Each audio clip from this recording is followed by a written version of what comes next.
Hey y'all, let me show you how I do my banana nut bread. Welcome back y'all. I just want to share one of the recipes that my Granny Ross used to do.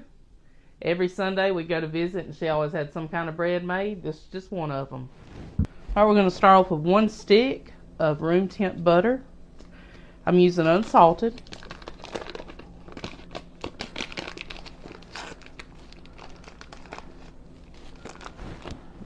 Drop down in there. We're going to go in with a cup of sugar. I'm just using a 1/2 cup measuring cup because that's what fits.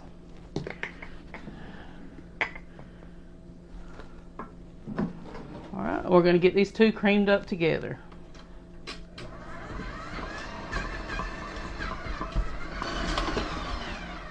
Alright, once your butter and sugar look something like that, you're going to add in 2 beaten eggs.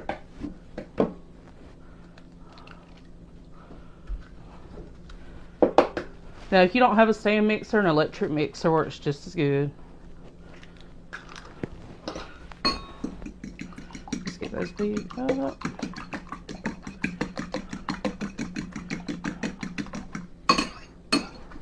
Alright, gonna dump them on in.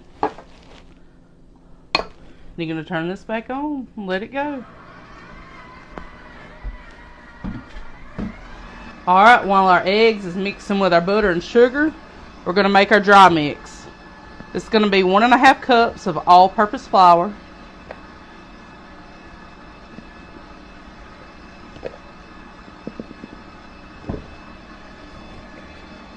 And then we're going to add a teaspoon of baking soda.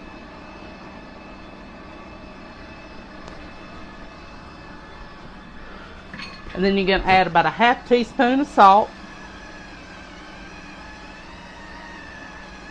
About right there. Will you give me a whisk, please?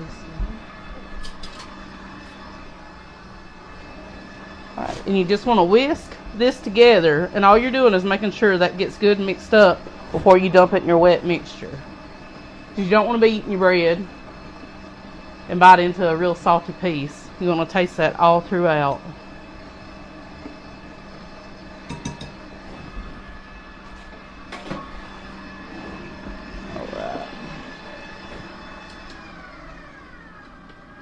Okay, our eggs are mixed in good with our butter and sugar. Now we're going to slowly start adding our flour mixture.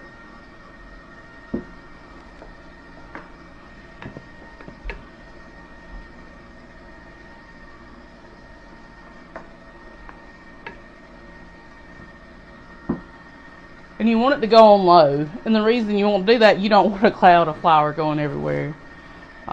You do it too fast, you'll have flour everywhere and be wiping everything down.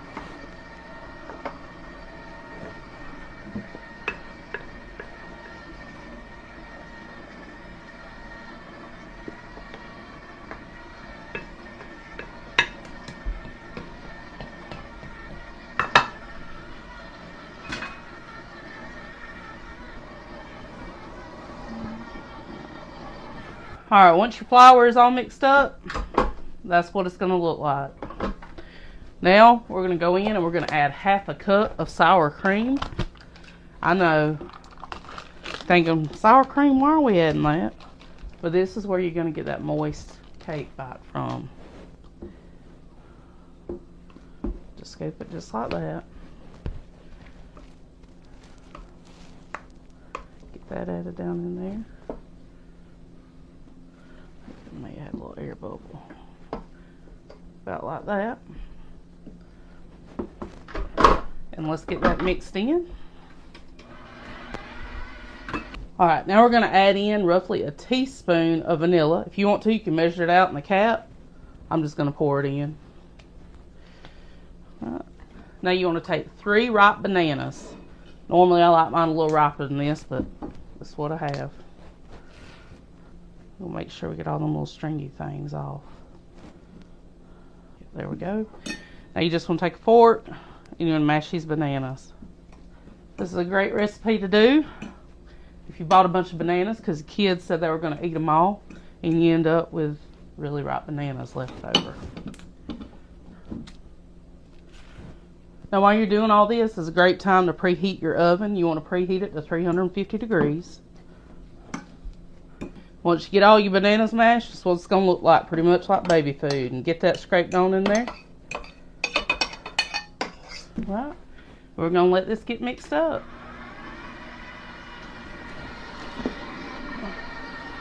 Alright, while we got this mixing up, we're going to add some walnuts, but we want them to be chopped.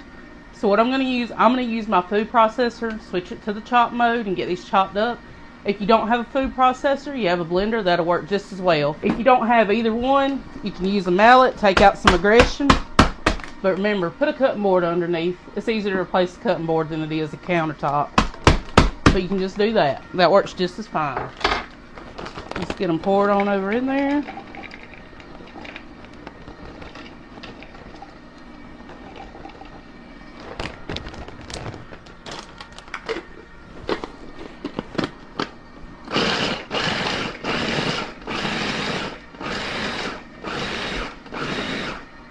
If you have somebody in your house that has a nut allergy, this is just fine without the nuts. If you don't want to do walnuts, pecans work just as good. Alright. Now that's the consistency I like. And we're going to get those dumped right on over in there to our batter. Just let it stir it up real quick for us. Alright, you're going to take you a 9-inch loaf pan, or if you want to, find you the little loaf pans, and you can use them, and you can freeze what you don't want. But you want it to be greased, so I'm just going to take some Crisco. Now if you don't have Crisco, just regular old cooking spray will work. But I'm going to grease the inside of mine.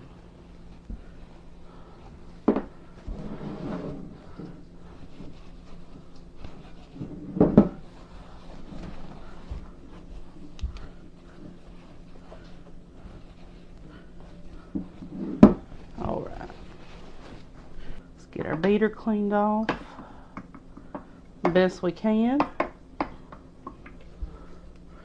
Before I pour my batter, I just like to make sure I'm scraping the bottom, making sure everything's gotten mixed up as it's been going. Oh yeah. Alright, we're going to get our batter poured over into our pan.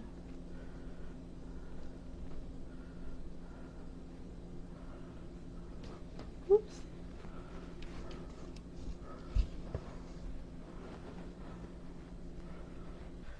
Another way to do this would be making muffins. You didn't want to do loaves. Muffins work just as good. And you can freeze them too. Take them out as you need them. Alright. Now as you can see, our pan's about full. That's fine. It's going to rise just a little bit. But let's get it in our oven, and it's going to bake from 50 to 55 minutes. Alright y'all, we got it out of the oven. We let ours go for 50 minutes. Now we're going to let it sit and cool for about 10 minutes before we try to flip it out. Alright y'all, moment of truth. Let's try to flip it out. Hey, that couldn't have went any smoother. Alright y'all, let's get this thing flipped over. Ooh, look at that.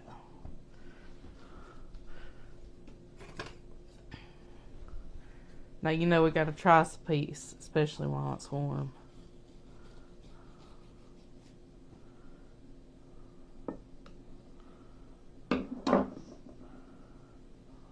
Look at that. Well, before I take a bite, I just want to thank y'all for tuning back in again this Wednesday. And I hope to see you again next Wednesday. If you got any recipe ideas, put them down in the comments. Let's give us a bite.